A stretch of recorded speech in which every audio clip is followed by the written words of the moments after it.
एतां दृष्टिमवष्टभ्य नष्टात्मानोऽल्पबुद्धयः प्रभवन्त्युग्रकर्माणः क्षयाय जगतो हितः। भगवान श्री कृष्ण अझै पनि आसुरी स्वभावको वर्णन गर्दै हुनुहुन्छ। उहाँ भन्दै हुनुहुन्छ, यही आसुरी सोचलाई समातेका, आत्मालाई नचिन्ने अल्पबुद्धि भएका मानिस कडा कडा र हिंसात्मक कामहरू गर्दछन्। यस्ता मानिस संसारका शत्रु जस्तै भई जगतको नाशतिर लाग्ने कार्य गर्दछन्। आसुरी दृष्टिकोण अपनाउने मानिस आत्मज्ञान रहित र संसार मिथ्या हो भन्ने सोच गर्दछन्।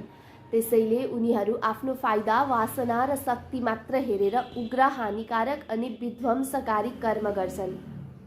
उनको आचरणले संसारमा अशान्ति र विनाश फैलन्छ, किनकि उनीहरूको उद्देश्य कुनै शुभ वा धर्ममय हुँदैन।